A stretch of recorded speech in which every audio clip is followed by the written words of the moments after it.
Madame, Monsieur, bonjour et bienvenue sur Vox Africa. Je suis Fanny Wegscheider. Votre point quotidien sur l'actualité africaine et internationale, c'est tout de suite dans Vox Flash.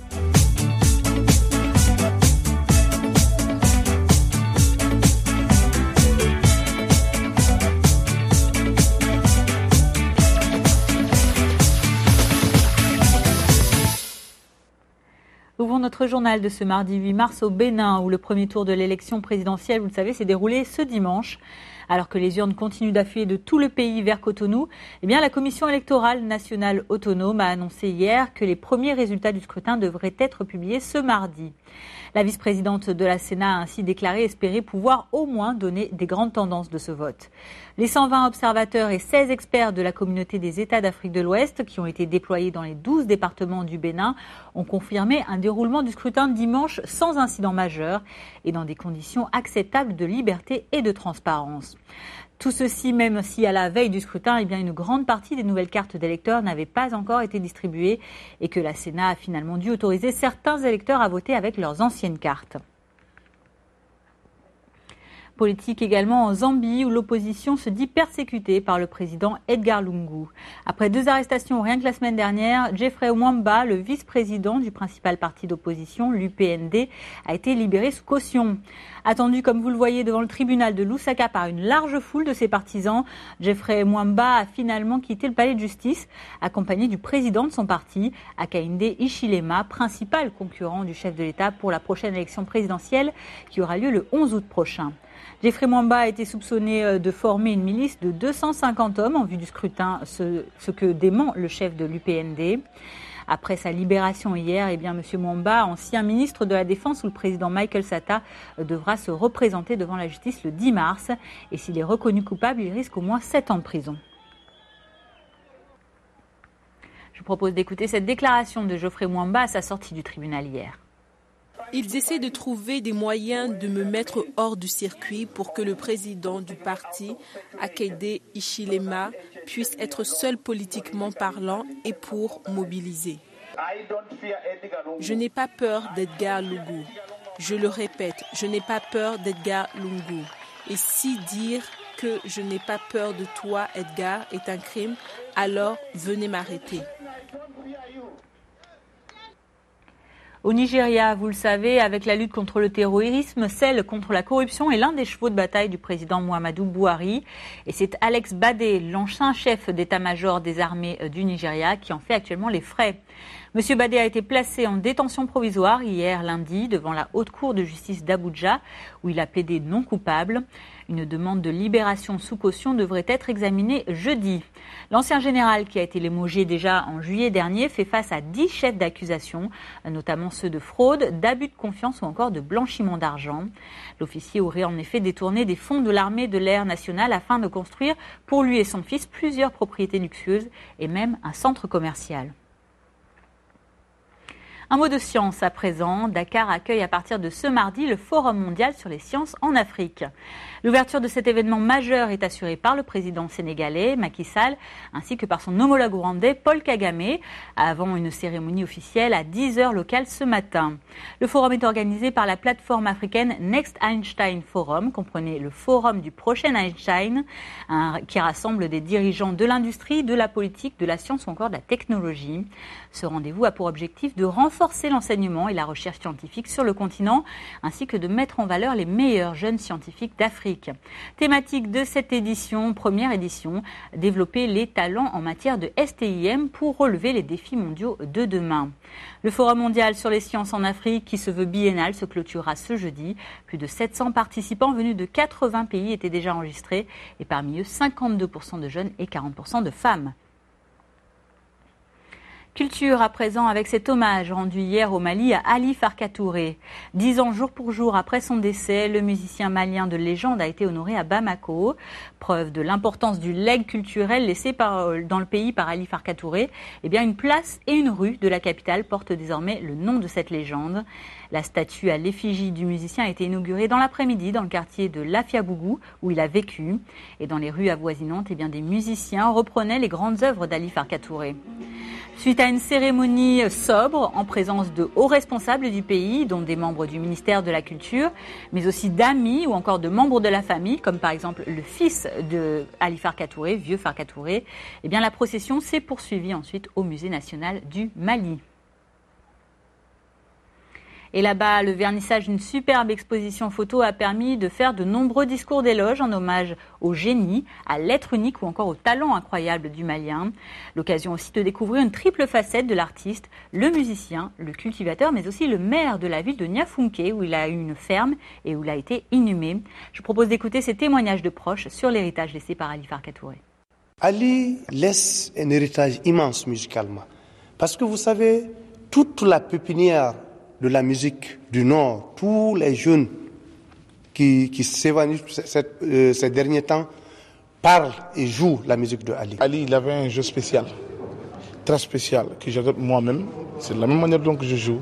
Donc tout ce que j'ai créé aujourd'hui, que ce soit rock and roll ou jazz ou blues, je pense que je pars dans ce sens. Il a trouvé une façon de communiquer cette musique traditionnellement à l'extérieur de ses traditions.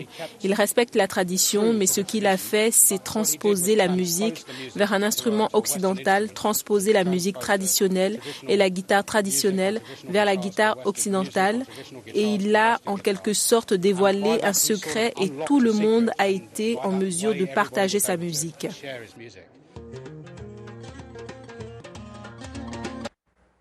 Culture encore, mais en Côte d'Ivoire, à présent, capitale des arts du continent africain, Abidjan vibre depuis samedi au rythme du 9e Massa, le marché des arts du spectacle africain.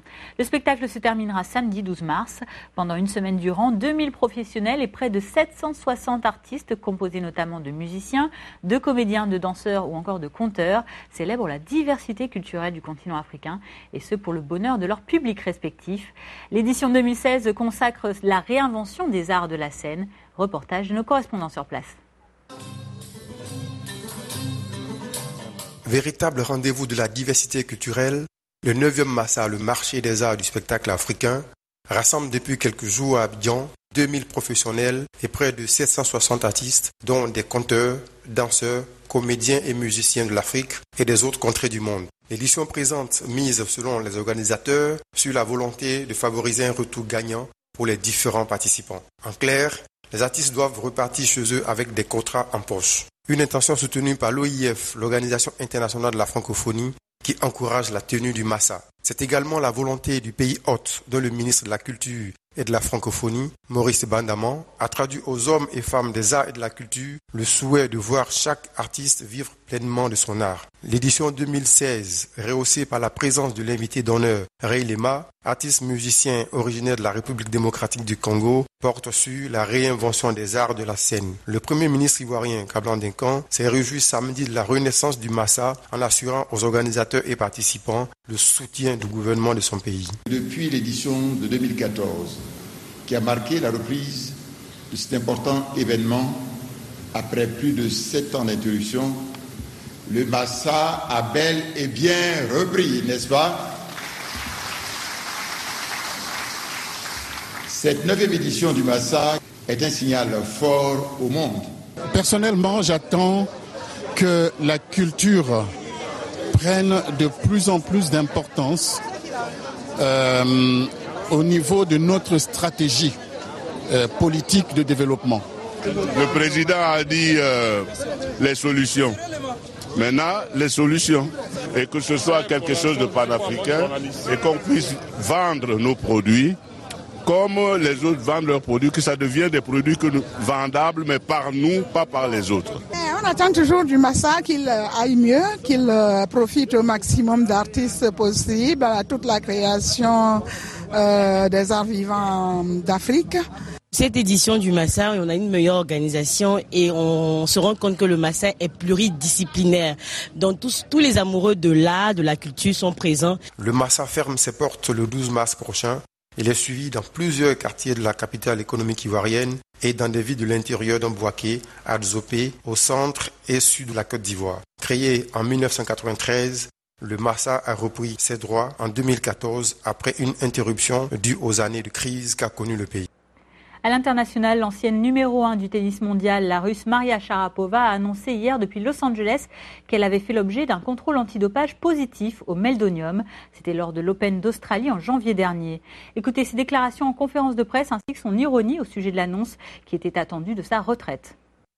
Il y a quelques jours, j'ai reçu une lettre de la Fédération internationale de tennis indiquant que j'avais échoué au contrôle antidopage lors de l'Open d'Australie.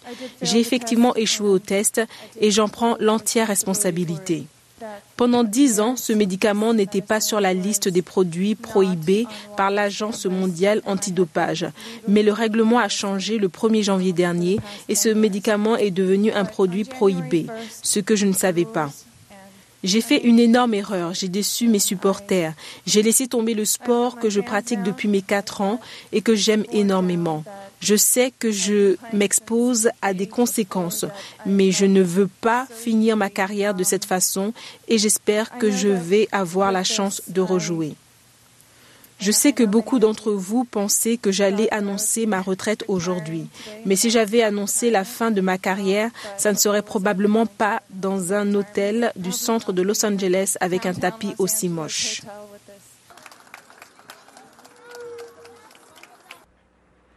Et en attendant le déroulement de la procédure, Maria Sharapova a été suspendue à titre provisoire à partir du 12 mars. Une nouvelle qui n'a évidemment pas plu à son équipementier sportif, le géant américain Nike, qui a indiqué dans la nuit de lundi à mardi qu'il suspendait ses liens avec la tenniswoman russe.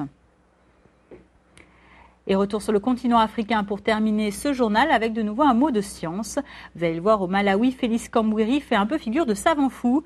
Son rêve, finir la construction d'un hélicoptère fait maison. L'engin n'a encore jamais décollé, mais pour Félix Kambwiri, pas de doute. L'objet de curiosité élaboré dans son garage est capable de voler. Regardez. Félix Kambwiri a construit un hélicoptère dans son garage, à une centaine de kilomètres de Lilongwe, la capitale du Malawi.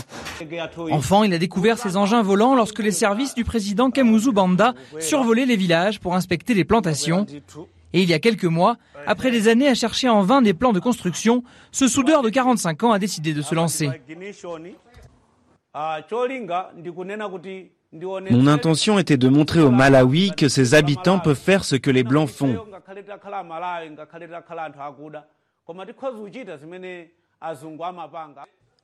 Chaque jour, des villageois intrigués ou sceptiques viennent voir l'avancée des travaux.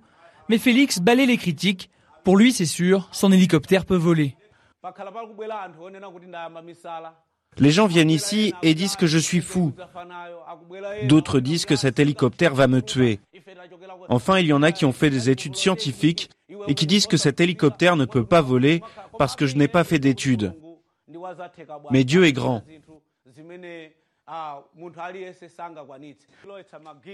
Pour fabriquer cet hélicoptère, une place de 150 kg, Félix Kambwiri a utilisé des métaux et du verre de récupération.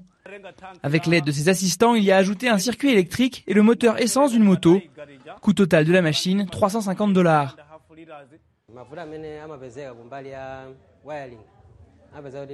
Nous avons eu quelques problèmes avec le système de câblage pour les circuits. Mais lentement, tout a été résolu.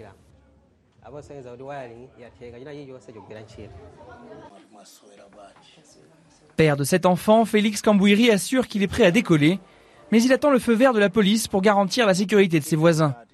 Son épouse, elle, n'est pas forcément très rassurée.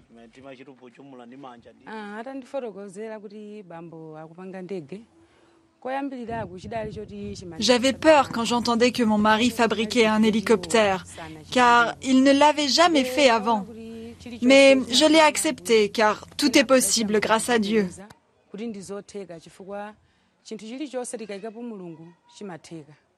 Une fois le premier vol effectué, Félix souhaite exposer son hélicoptère et prouver au monde entier que les miracles existent. Et on souhaite une bonne issue au rêve d'Icare de cet inventeur africain. C'est la fin de ce Vox Flash du mardi 8 mars. Merci à vous de l'avoir suivi. Je vous retrouve avec grand plaisir demain mercredi pour votre point quotidien sur l'actualité. En attendant, je vous souhaite une excellente suite de programmes sur Vox Africa.